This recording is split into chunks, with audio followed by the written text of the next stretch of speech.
If this is being recorded, which I'm not sure, we're going to get started in a couple minutes. I just want to make sure that everything's working from a tech perspective. So hang back.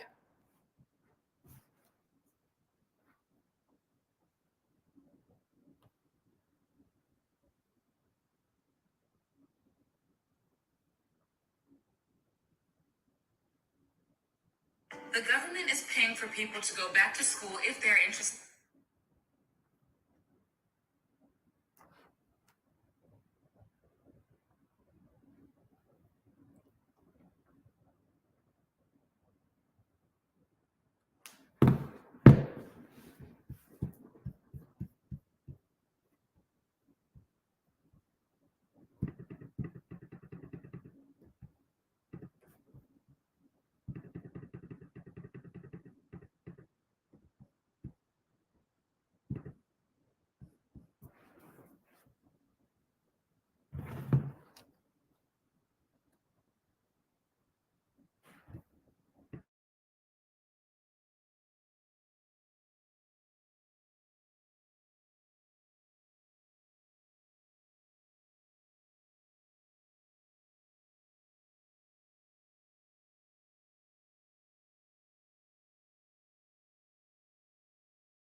Hi, guys. I am so excited to do this. A little nervous, but excited to do this. This is my first ever live on YouTube. Thank you for joining. And I'm really, really excited to share kind of how I work with students, my kind of strategy for medical and dental school applications and the messaging. Yeah, we're going to get started. I am going to kind of do a full screen of a presentation and kind of talk through the PowerPoint. I won't be able to see the chat, but by all means, I definitely want to dedicate some time for Q&A if there are questions that you guys want to kind of go back and forth on. Please kind of add your after presenting. I will definitely start answering those questions. All right, let's get started. Okay, so this is how to elevate your messaging for medical or dental school applications. And so what we're going to cover, we have a few things. I want to cover why the personal statement is so important. I feel like students innately understand that it's important, but I kind of want to pitch you on why truly it is such a kind of a pivotal part of your application, because if you're invested in why it's so central, then you'll do better work. I want to talk a little bit about the main elements of a personal statement. Sometimes this is kind of reframed, or kind of it needs to be or should be reframed for students as they start writing it. I will show you sample body paragraphs because I really think that workshopping kind of successful body paragraphs help students kind of see where a goal is, but also kind of how, in a very concrete fashion, someone can approach a theme. And so I talk about my big four themes. We will get into the details and how to craft complementary information. So remember, a lot of students kind of really focus on the personal statement and the activity section and put a lot of effort on that. But you want to be thinking, which is great, but you want to be thinking about your application holistically, right? And so how do you kind of offer complementary information to multiply your why medicine throughout your secondaries and into your interview? And then I want to kind of wrap up with how you kind of thread that unique messaging. So we'll kind of come back to the big four themes that I find to be super important. All right, so who I am, if you are new to this channel, welcome. Thank you for joining us. My grown-up name is Dr. Josie Urbistando. I have a PhD in writing and literature. I was a faculty member for writing at the University of Miami. I taught there for 13 years. And as part of my kind of faculty course load, I was also part of the Writing Center. And during those years in the Writing Center, I was one of the faculty members to develop curriculum for personal statement workshops. I would go into pre-med classes, pre-dental classes, pre-law classes, and talk about kind of how to craft these pieces of text for the application. So I consulted quite a bit with pre-health offices, and now I'm fortunate to present for local universities on these very topics, as I've kind of now focused solely on my work with students full-time for years, actually. This is where you are right now, right? Hi. This is our tiny little channel on YouTube. If you haven't subscribed, I definitely, encourage you to do so. And you'll have a lot more content. I'll throw a lot of content at you today, but you'll have a lot more content in kind of more kind of zoomed in fashion in the videos that I release for medical dental. I have many success stories. I'm so lucky to work with students at this point all over the country. So I have students locally at FIU, at Nova, DO. I have students at USC, Penn, Rutgers, NSU, BU Dental, Michigan. So I really have kind of students all over the place, which I've been fortunate to really work with so many of you guys already. And so these are some, just to kind of share, they are real people. These are just kind of, some details and comments from students about working with me on strengthening their application, especially through the messaging, on kind of the admissions process as a whole, and kind of our working together and making a difference. And this I hear kind of every cycle, actually, to be very honest, about how interviewers kind of complimented or commented on how great a certain section of the personal statement was. Yeah, I have students that I really am fortunate to learn about kind of your stories and work with you on elevating your message. And like that, I have so many other testimonials. I really am, and I'm biased, so I see that, but I really am a firm believer that your messaging is key. Obviously, beyond the statistics, of course, you have to have your quantitative, MCAT, DAT, GPA, but how you tell your story, how you craft your message is super, super important. I'm lucky to have first-gen pre-med student who has a full ride to Mayo Clinic, is currently a third year, solely based on his personal statement. I have a student this cycle with a 500 MCAT, 5 acceptances, 9 interview invites. Another student, 502, Also this cycle right now that we're wrapping up, 2 acceptances. I've had reapplicants who did not work with me the first cycle, worked with me that second cycle, didn't change anything from their experiences, just the messaging. So just how we crafted or we reframed their personal statement, their secondaries. And then second time around, after working together, they had multiple acceptances. Canadian students in US and MD programs, a student at Penn Dental got a Dean scholarship. And so one of the kind of, every student is different, and every student's journey to medicine or dentistry is different. But one kind of common denominator is that the goal was to make each student memorable. And so I think you do that in part through your messaging. All right, so let's get to work. Yeah. So why is a personal statement important? So it establishes your why, right? And that why is what begins your application with a personal statement, and in many ways kind of wraps up your application with the interview. You want to kind of really develop your why medicine or why dentistry throughout, and your messaging in your texts, in your essays, is kind of how you present that in a more kind of formidable, memorable way. So beyond, like I said, the statistics, beyond the MCAT, beyond DAT, beyond your GPA, this is a space, and this could be amazing and liberating, and this could be super scary and paralyzing for students. But the truth is that your writing is the space that you have 100% absolute control over today, right now, right? MCAT score, you can retake, you can kind of, scrape for a couple more points, a GPA.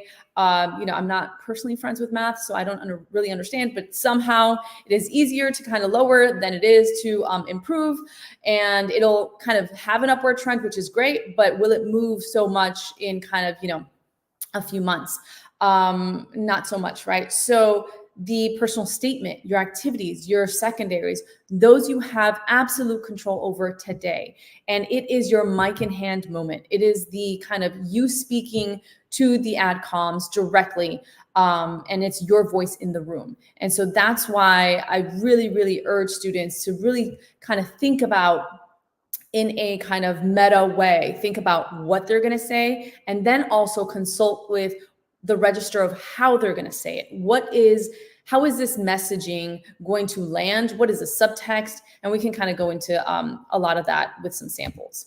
So what are the main elements of the personal statement? Essentially, it's your journey to why dentistry or your journey to why medicine, right? Awesome. But what does that mean? So it's not a creative piece, but it should have creative elements. And so you want to include anecdotes of experiences.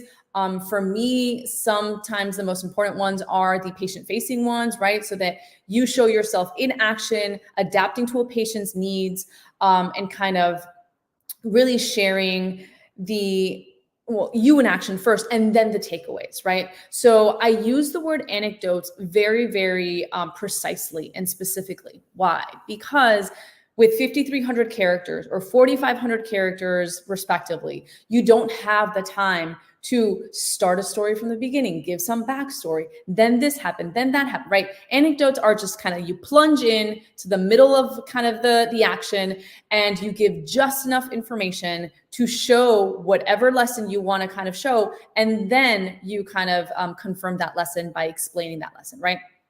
Too many times students will start writing this essay, and I kind of will start with working with students who have a draft, but they've really kind of focused on their why, explaining their why. So they're telling that why, right?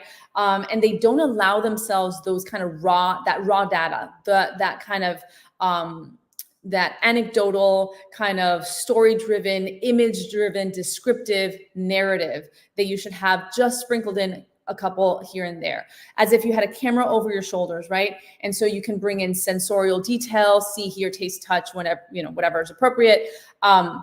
And you can kind of bring the reader into whatever is happening. And then you can kind of talk about the lesson or takeaway. So you want to kind of balance, like I said, the stories with reflection. And so you also, the personal statement doesn't happen in a vacuum, you also want to think about your activities section and how you want to deliver the content there. So with 15 slots, let's say for AMCAS, a lot of students I will see kind of use very resume dry language. Sometimes that works. And for me, and this is in my opinion, there are other professionals in the space who may advise you differently. But there are moments where I feel like, especially when there is content that the adcom would know, and I'll show you examples in a little bit, but that maybe it necessitates a story so that you can kind of share it in a different way. So let's do kind of a quick structure guide before I show you the examples. In many ways, I've seen, this is a guide very loosely why? Because I've seen excellent essays that are 4 paragraphs. I've seen amazing personal statements that are 9 paragraphs. So paragraph break and number of paragraphs is more kind of like what your natural break or kind of a shift in the essay topic, right? Then, oh, I need to hit 5 paragraphs and then it's okay. But I feel like with American education, especially, we understand 5-paragraph essay, like that feels manageable to us. So we can kind of think about the 5-paragraph model as just kind of like a skeletal structure to kind of wrap our brains around what the personal statement can look like. The first paragraph, I would say about 70% of students that I work with will start with an opening story, an anecdote. A lot of those stories tend to be their kind of spark moment, tend to be how they kind of came to medicine, what they kind of, saw or observed. They had an illness, their grandparent had an illness, they immigrated to this country and kind of like all of a sudden access to medical care where it was more kind of remedies and herbs at home. So it's more kind of like a passive experience, like medicine came to them. And then after the story, there's kind of a thesis statement. I call it a thesis statement because of my writing background. And I will show you examples, but it's basically, whether or not you have a theme, it basically anchors your kind of, so what, right? It anchors your story because you're starting with this story. This is emblematic of your why medicine or why dentistry. The opening should be something that is super, super important. It doesn't have to go chronologically. So it doesn't have to be that spark moment where you were a kid and you had, an illness or you saw a grandparent pass away or something. It could be something from the last couple of years, like a very most meaningful patient experience. And then you can kind of go back in time and then go chronological if you want.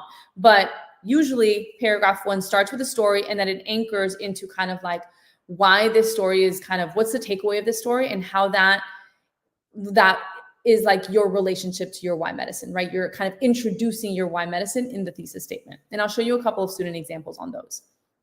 Paragraph 2. So sometimes the first paragraph is a story completely, and then they don't really have that anchoring statement. That anchoring statement can start paragraph 2, and you can kind of explain why that first story was so integral to your kind of journey.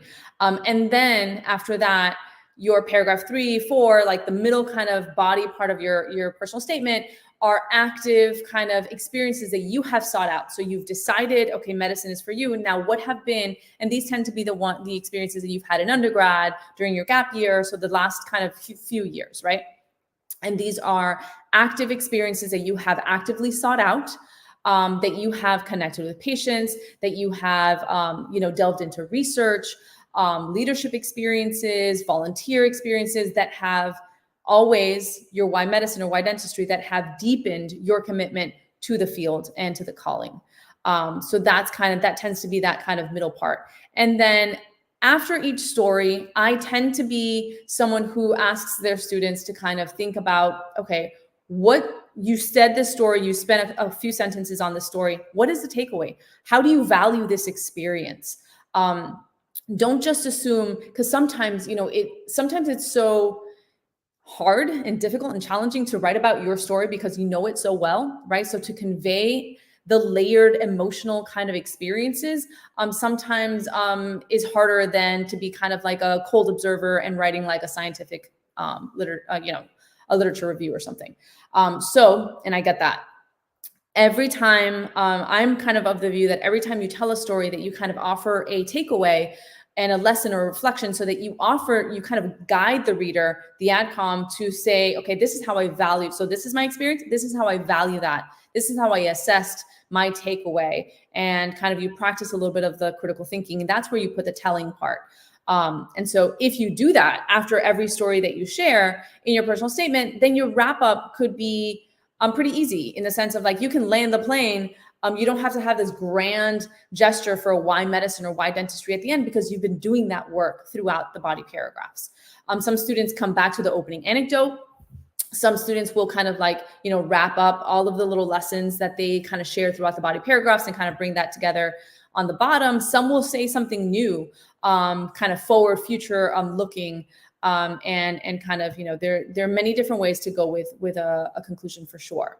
But the hard work, the real work, is the body paragraphs. That is the meat and potatoes of your personal statement, because that is where you have, for the most part, captured the experiences that you've actively pursued once you've decided that medicine or dentistry is for you. And that's where I feel like students can really stand out. All right, so as promised, these are thesis examples. I want for students to think about, and not every personal statement will have one, and that's okay, but these also kind of serve as takeaways or lessons after a story in a body paragraph too, which is why I wanted to share them. But I wanted you to see how you want to move from essence, I am this, or I like to help people, to practice, right? So you want to kind of be in action in the line, in the writing. And so these are a couple of examples. Number one, pursuing a career in medicine means that I will be on the front lines of community and public health. My experiences have taught me that it is only through adaptability and compassion that we're most effective in promoting well-being. This is telling me that adaptability and compassion are going to be kind of central to the rest of the stories or the rest of the experiences that the personal statement is going to share. Number two, my first generation identity and my resilience when setbacks encroach have been my best teacher for success. I aspire to become a physician to blend my community building values with medical research. Great. So then this started, and it's unfair because you're not seeing the whole essay, I know, but this started with nothing medical. The intro was very much about their first generation identity, about kind of them traversing kind of intersectional identity. And then they are going to go into community building and research as the kind of like themes or topics that they're going to delve deeper in throughout the personal statement. Then, placing tremendous value on social awareness, I aspire to be dedicated to my future patients' varying needs, whether that be through traditional dental care or perhaps just a kind gesture of reassurance. So this one, they did not start with a spark moment, like something passive that happened to them. They started with a kind of being chairside and narrating a kind of, a dental procedure for a patient that was very, very scared in their native language, in the patient's native language. And then they put this, and then paragraph 2 started with when they were a child and how they kind of would talk to his grandparent about kind of like, missing teeth and not having the best preventative oral health care when the grandparent was younger. So it didn't start chronologically, and that's totally fine.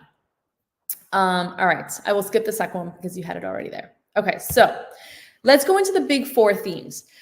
This is how I test whether or not the personal statement, whether or not the activities and the secondaries are doing its job in its kind of respective places within the application. So yes, there are 17 competencies your application will be assessed by, right? But I boil them down to 4.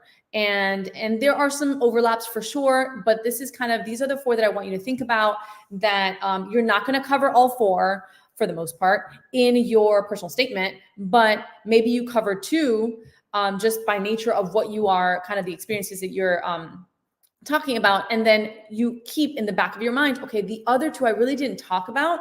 Let me make sure that while I'm answering the secondary questions, that I bring that in as well, or that I do it in the activity section too. So the first one, cultural awareness. This is exemplified with how you invite diverse perspectives to your interactions, that you adapt your worldview to create space for diverse voices and opinions. And so you want to you show this by connecting and adapting to individuals' cultural, political, economic, or lived experience, right? This can happen within medical experiences and like through patient-centric moments and through growth opportunities in your own life. So I definitely see this in personal statements, but I also see this in secondaries. Community engagement, super important. How you show up for others, right? That you're not just adding service hours to your CV, that you're not just kind of listing mindlessly your activities in your experiences section, but that you are doing your part to meeting people where they are and to remedying kind of an inequity in some sort. So those are two. And then the third one is personal values. This is you. This is your story, right? There's no right answer, but there are problematic ways of delivery. So the vague and cliche, I like science and helping people. This isn't bad, right? Only because it's a cliche doesn't mean it's bad. You can start here. What you don't want to do is end here. You don't want to have these phrases in your final copy of the personal statement or in a final version of a secondaries essay. So they're cliche because they are relatable and they're truths that people, innately feel, but you don't want to deliver them because you're lumped into so many other kind of, other applicants. So you kind of want to make sure that how you're telling your story, that you are being very unique, you're anchoring an experience, right? Those anecdotes, and I'll show you examples. But then also, whenever you are asked a specific question, you can be honest. And this sometimes is more for like interviews and secondaries that are very, very specific on the actual topics that you're writing about. But give me one second. Okay. But you want to make sure that you're not alienating kind of perspectives, right? That your responses to topics and questions are not radioactive. So you want to always side on being expansive, inclusive, diverse, embracing, right? We can chat more on this. I cover a lot of this with regards to like ethical questions for interview prep. But you can there is room to have a personal view and still not judge someone else for an opposing view, right? And it's that kind of rhetorical dance that you want to embrace when you are delivering kind of your take or your perspective. So intellectual curiosity is number 4. This can be reflected through research. You don't have to have research to apply, but it can be reflected through research, an academic kind of cerebral intellectual interest in a course. It doesn't have to be a pre-med course like a science course. It could be art history, public health, sociology. So I see students kind of really showcase their intellectual hunger and interest in pursuing passions beyond a class assignment or beyond kind of, their course. And so this also can show growth. Sometimes intellectual curiosity can be shown when you have to talk about like a lower grade in a class or something. And it's that growth that you show in that self-assessment that is really important. So if you have a question, because I'm kind of presenting with 2 screens right now, I don't really see kind of the chat, but I definitely want to dedicate to time to Q&A if there are questions. So if you have a question, by all means, put it in the chat and we'll go one by one and answer anything that you have. If you want to learn how I work with students, by all means, you want to complete our application and schedule your call. I'll leave that little kind of whatever headline banner on there, and then you can kind of grab that. I'll leave it for a little bit. Okay, so you want to balance those big 4 throughout the personal statement, activities, and secondaries, right? It's cultural awareness, it's community engagement, it is personal values, it is intellectual curiosity. There are definitely overlaps, and I'm going to show you 4 examples. I can name one, intellectual curiosity, but it really also has community engagement, and that's totally fine. That's perfect. But I want to kind of show you how this is anchored in student samples. All right, so let's get into it. This one is, you're going to very, very quickly see that color is my thing. This sample body paragraph is kind of identity meets culturally aware medicine. Okay, so walking down the hallway on the 5th floor of UPMC Hospital while shadowing Dr. Clark, I noticed one of her elderly patients had trouble communicating. She was speaking in Pidgin English, a kind of broken English also spoken in Cameroon. With Dr. Clark's permission, I inquired in Pidgin where she was from. While Dr. Clark cared for her medically, I helped her socially connect as we chatted about her children, her life, and all she missed from her home in Nigeria. I aspire to do this for all patients, which is why I began learning Spanish. Soon thereafter, my shy smiles turned into "Hola, ¿cómo estás?" And when asking our Spanish-speaking patients how they were, I learned that diversity is not about our differences or finding out how we are similar, but rather about how we make the effort to help others feel safe and seen. This will be significant for me as a physician, as I will be able to create strong bonds and comfortable interactions with my future patients and provide relationship-driven medicine. All right, so I love this. I get like attached to writing. I love this body paragraph. Usually I tell students, don't do shadowing experiences in your personal statement. Capture that in your activity section. Why? Because usually a kind of a shadowing experience tends to be, passive, and you're seeing someone do amazing work, but you're seeing the physician do that work and connect with the patient. However, in this moment, this student really had a bond and took an active kind of participant role in the patient care. And so I really, really like the fact that we get notice how the story, it's not like you once upon a time, no. We see them walking down the hall. Then we get some kind of, very quick couple sentences of description. While Dr. Clark cared for her medically, I helped socially connect, right?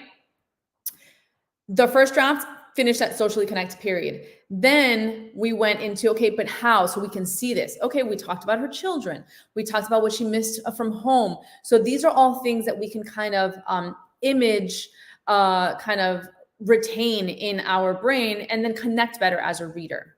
And from there, that could have been, you could have added the takeaway, and that would have been great. But this essay, but this paragraph in particular, elevates what they do with the yellow. And so soon she wanted to learn how to speak Spanish, which is not her native tongue, right? So she learned Spanish speaking, she learned Spanish language, kind of medical Spanish and conversational Spanish. And then soon kind of shy smiles turned into "Hola, ¿cómo estás?" That line right here. Soon thereafter, my shy smiles turned into "Hola, ¿cómo estás?" That was initially something like, after taking 2 semesters of Spanish, I was able to have short conversations with patients. Notice how one is telling what I just said, and this one, I can hear the phrase, I can see the shy smile, so I can see the growth in image-driven narrative. And so that was beautiful because it really shows diversity in action, right? And so then they have this takeaway about how diversity is an action. It is something that you help someone kind of connect better to their care. So I thought that was really strong. All right, let me move this, and then you can see the whole thing. Okay, so this is service to others. So this is a different personal statement altogether. They're all 4 different essays. My first patient was a 101-year-old African-American woman named Jane, who, to my surprise, was receiving palliative care within her household in an urban Michigan city. Initially, I thought that hospice was the care that patients received in a nursing home. However, realizing that care could transcend beyond a typical healthcare setting helped clarify that healing can be part of all our interactions. While physicians focused on the medical demands of Jane's condition, I offered her emotional support, arranging activities for her such as listening to music, playing games, and attentively listening as she shared stories about her life. Subsequently, I was immersed in the social determinants that impact health dynamics. While growing up in Mississippi during Jim Crow, her family lacked adequate care, which resulted in untreated chronic ailments that led to the untimely deaths of her brothers and sisters. Jane revealed to me that every patient has the power to teach us about the human condition, and therefore clarified how I view healthcare as a humanitarian connection, as it is through our interest in fostering a true relationship that we can most compassionately care for others. So here we have the student really learning about the flexible kind of iterations of hospice care, how some patients are receiving hospice care at home. We get, in a very subtle way, we get how the reader, how the student has really nurtured a kind of beautiful relationship with Jane, right? so much so that she listens to music with him, they play games, and she's comfortable enough to share stories about her youth and about her family growing up in Mississippi. So we really get to see how it goes beyond checking the box of community service or clinical hours, right? It really shows the student kind of nurturing a valuable relationship that advanced his Y medicine and also clarified what care means to him. All right, number 3. So this is yet another one. This will be dentistry in case there are any pre-dents here. So this is personal values for me. As I dove deeper into the meaning of dentistry, I began to understand dentistry unites the principles of art and science. While shadowing Dr. Ferrer on a busy day, an assistant had called in sick, allowing me to jump at the opportunity to lend a hand. As I prepared the room for my patient, I heard a child's cry getting louder with every step as a front desk assistant escorted the patient to the room. It was a 10-year-old girl crying out of fear as she anticipated the cavity that would soon be filled. I took her to the treasure chest with the intention to put her mind at ease before the procedure. Despite her temporary smile from the princess crown she found, she was still terrified. I channeled my baking education and mimicked how my abuela would explain to me each step of creating milhoja, which is a dessert that she actually started with that recipe as the intro. With each detail I shared of the procedure, the little girl calmed, and when the dentist arrived, she was no longer scared. A priority of mine is to create an environment where the patient has the ability to build a trustworthy relationship with the dentist. Including the patient in each step of the process was vital to helping her find safety within oral care while allowing the dentist to do her best work. So I really like this paragraph because it feels like it goes beyond the transactional of, oh, there's, a young girl scared, just crying at the dentist. Pretty common experience. Let's go to the treasure chest. Let's find a present to entertain her. But when that doesn't work, the student really kind of digs deep into trying to best connect, trying to meet the patient where she is to best connect and kind of calm her nerves to receive the care that she is there for. So, and then, like I said, every time, and this is rule of thumb for me, every time I say something as like law, I have a student who shows me that they do it differently and then it works. So this is my law, but I'm open to kind of being undermined. After a story, I always like when students share their takeaway. It offers the reader your personal valuation of the experience, right? So a priority of mine is to create an environment where the patient has the ability to build trust. So this takeaway is about that, right? It's not just about getting this little girl to stop crying. It is more than that for the student. All right, last one. So this one shows intellectual curiosity and it shows community awareness or engagement. This is medicine again. After some time at the North Bay Neuroscience Institute, I recognized that out of all the trial participants we have seen, not a single one was Hispanic. Being aware of the growing presence of dementia among the local Hispanic community, I pitched the doctor an idea I had of me going out into the all-Latin community where I grew up and spread awareness of our research. He explained to me that for us to be able to incorporate participants who only spoke Spanish, as a principal investigator, he would need to be fluent in the language. This regulation was particularly important in dementia research, as a big part of it is assessing the patient's mental states. Finding out that a whole demographic of people in need were automatically excluded from our potentially life-saving research simply due to their ethnicity was beyond disturbing. I understood the logic behind the rule, but understanding did not eliminate this disparity. I wish I could say that such inequalities were restricted to research, but I cannot. I observed similar inequalities firsthand as a hospice volunteer. So this student really wanted to show kind of the human aspect or kind of like the emotional education that he learned through research. This particular experience in the activity section is very resume language, is very kind of like, scientific. This is what I did. This is what this is how I contributed. So this was very non-scientific, right? It drives the emotional kind of lever for the experience. And then notice the kind of takeaway about how this inequity is disturbing, but also kind of like that it's not just in research. I observed similar inequalities firsthand as a hospice volunteer. That almost tees up the next paragraph, which is another kind of experience as a hospice volunteer. and it kind of goes into a different aspect of their why medicine and what is driving their why medicine. So if you want to see full kind of, I believe I have this one up on my channel. If you want to see full personal statements, you should also, make sure to subscribe. Next week's video that I'll share on Tuesday will be a full essay. And you have a few other videos on my channel as well already there with full kind of student essays, so you can see beginning, middle, and end. All right, so once you draft your personal statement, you see the stories you tell there, you want to notice kind of which big four, which themes you are using. Yes, they overlap, but just to kind of get a sense of the multidimensional kind of message you want to share. Then you want to start thinking about your activities. And some students are writing the personal statement and activities at the same time, which is perfect. You want to use for the activities that you are kind of narrating in your personal statement, make sure you use a different example, a different story, a different patient in your activity section if you're going to share a story for that same activity, right? And then for me, I encourage students to share short anecdotes, really short, because you don't have a lot of space, especially for the 700 or 600 character for DO apps. But for experiences that are obvious in the sense of like, if I tell you tutoring, for the most part, every tutoring activity that I've ever read sounds the same. I adapted the curriculum to the students' needs. I, encourage them to continue to stay on top of whatever, right? So it sounds the same.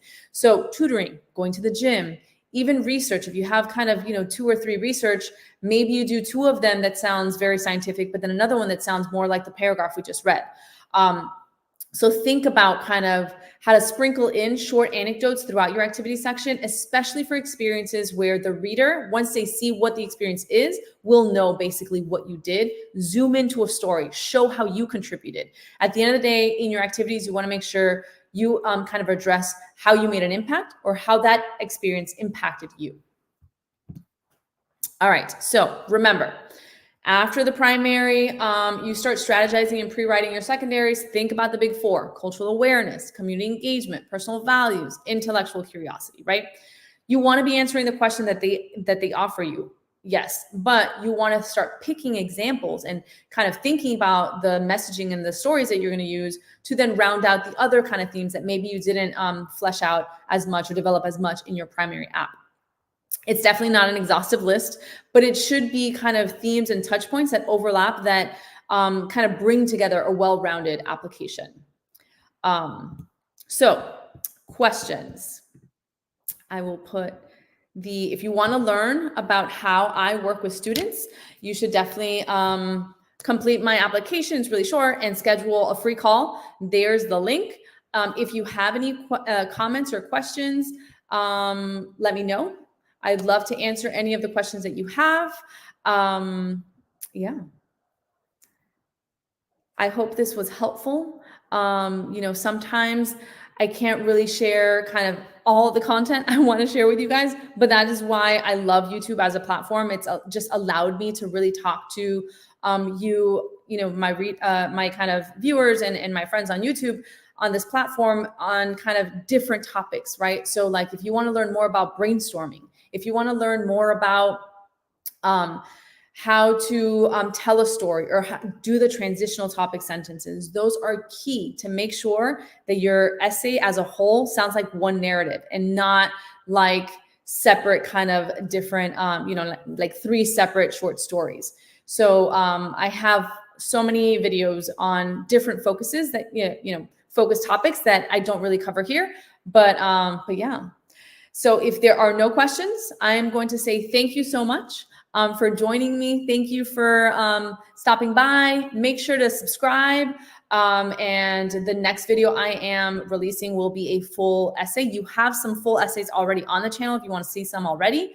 But if you are interested in learning more about how I work with students, definitely check out my application, schedule your free call, and we can talk about kind of your needs, what you're looking for with regards to guidance and messaging, and see if we're a good fit. Thanks again for watching. Have a good one. Bye.